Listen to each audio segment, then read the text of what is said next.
Okay, so it's middle of August and it's blowing a gale outside, so I thought I'd come to the workshop and do a review on that new Parkside 4-volt rotary tool that I bought the other week. Brand new in box from Lidl's. So this is the new one, that's the old one.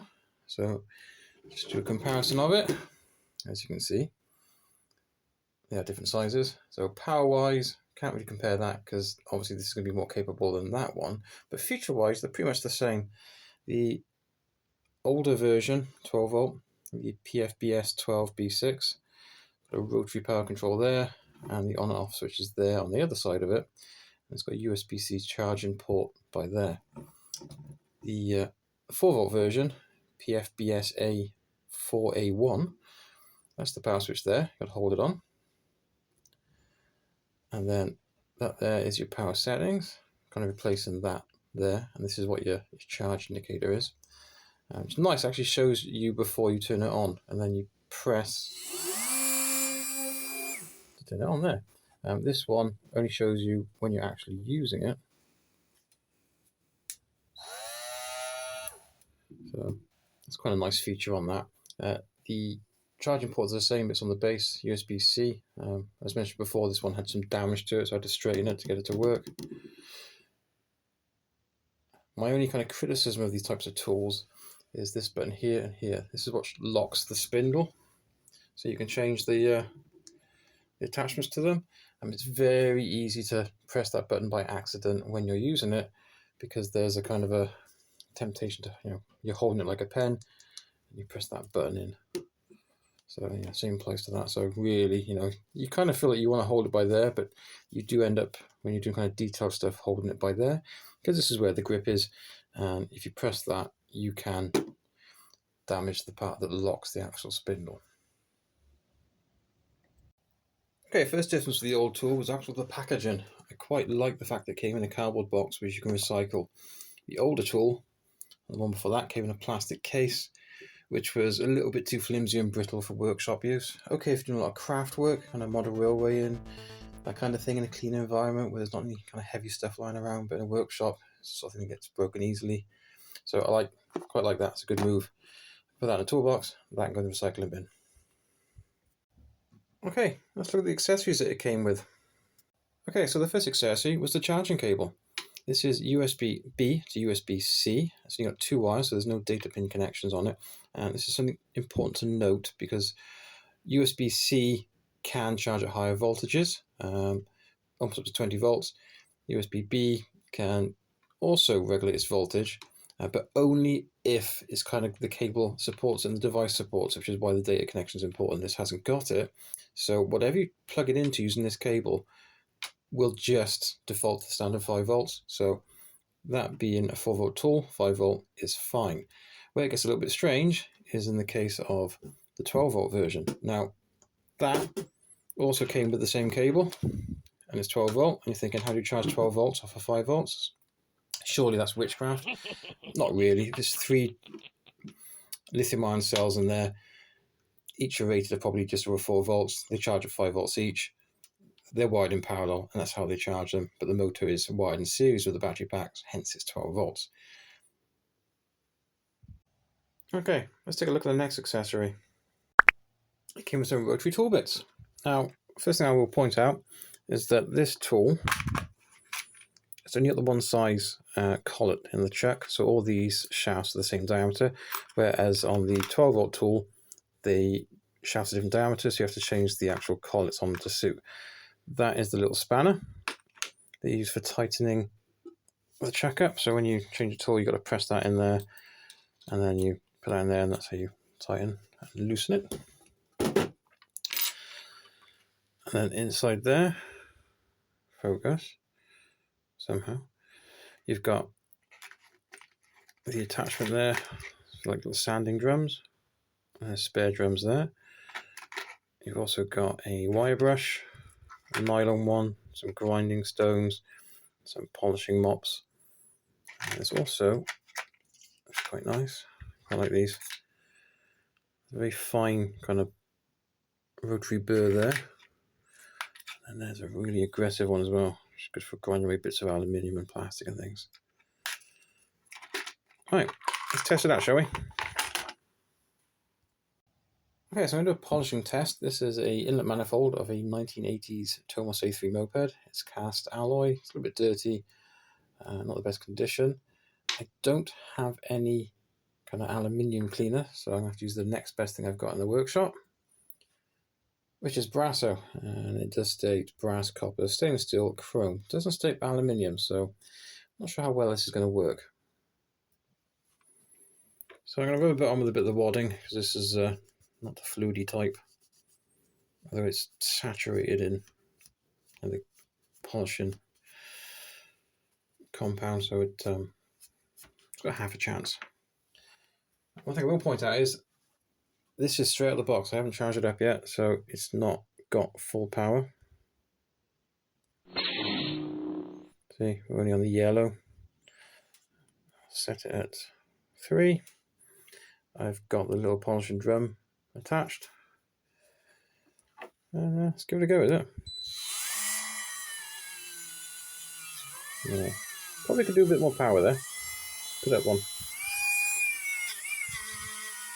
Yeah, that's better.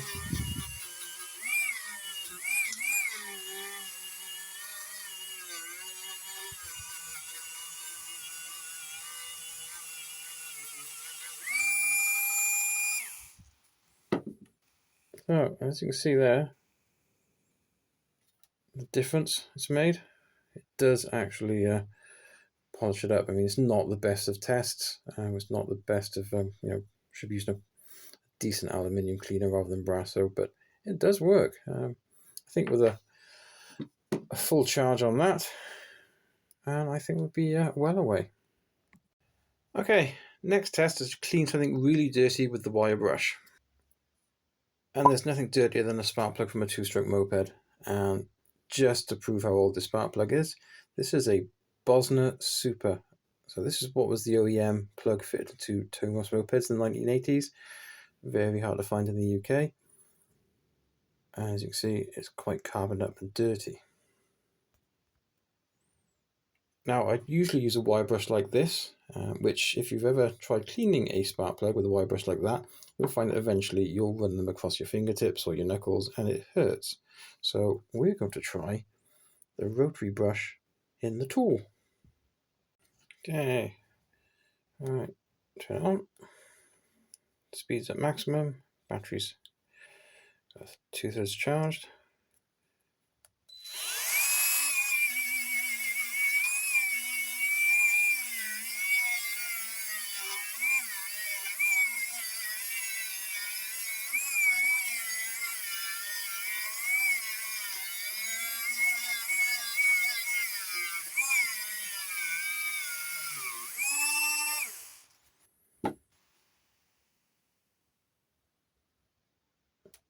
Yeah, that's quite impressive. There's a school of thought among people that clean spark plugs is that you shouldn't use a wire brush because you can impart metal particles into the ceramic insulator, which then makes it a conductor, which is, doesn't make it a very good insulator then, does it? Anyway, I'm quite impressed with that, and it is an advantage that you can actually get right underneath, whereas kind of the wire brush, the handheld one, you are just kind of running it across the top of it, whereas that you can actually get down and really give it a good clean. So that is a very useful tool, and I'd probably be picking up some more of these just for that purpose. Okay, so as far as comparisons go, feature-wise, they're exactly the same, although I do like the fact that these are kind of momentary buttons, so they're kind of sealed from dust, whereas on this they are kind of a little bit open to the environment, so they could wear out from getting dust inside them. Performance-wise, this is obviously going to be a disadvantage because only 4 volts compared to 12, so it's not going to be as capable, but for doing small jobs like I've just demonstrated, it's fine, and for $12.99 it's, it's like 3 Tesco's meal deals, which you could probably do without. Would I buy another one? Probably yes. I think it's quite good quality, and for $12.99 it's an absolute bargain. But I have bought some other things recently, which I will show you now. Okay, so in the last video I mentioned the 20-volt batteries they had on offer, and that had they made a point of the cell balancing feature on them. I was kind of a little bit confused by this because I'm pretty sure they always had cell balancing on these, so I'm not sure why they made such a big deal about it, especially on the packaging. And it's probably to do with that new charger that's been introduced. I bought a battery and it's exactly the same code as the ones I've already been using, so it's the same battery. It's just the charger is now different. Now, if you live in the UK, like I do, you might not be aware of this, that on the continent, they're kind of like probably a couple of years ahead of us on the kind of range that Parkside have on offer. So you can actually get batteries with Bluetooth built into them, as well as a charger. And there's an app that you can put on your phone, and you can actually kind of keep track of your battery charge statuses and things like that, and no end of stuff. So we are a little bit behind because we haven't got that yet, but this is just the basic battery that I've been doing for a few years, so I've got no issue with putting this in my old charger. Something that wasn't in the catalogue, which I picked up this week, is these. These are for a regular kind of drill rather than one of those multi-tools, because it's got like the 6mm hex shank. As you can see, brand new in box, bought with my own pocket money. Ow! That really hurt. These are $4.99.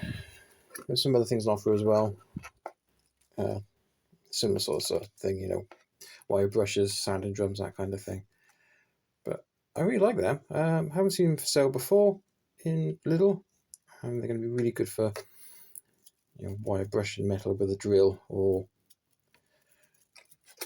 something else that will fit into. Probably not the impact. I've never tried an impact on one of these, but that would actually fit in the impact gun. But yeah, that'd be an interesting demonstration, wouldn't it? Okay, that's about it for now. I'd like to say a big thank you to all the new subscribers. The response to the last Parkside video was phenomenal.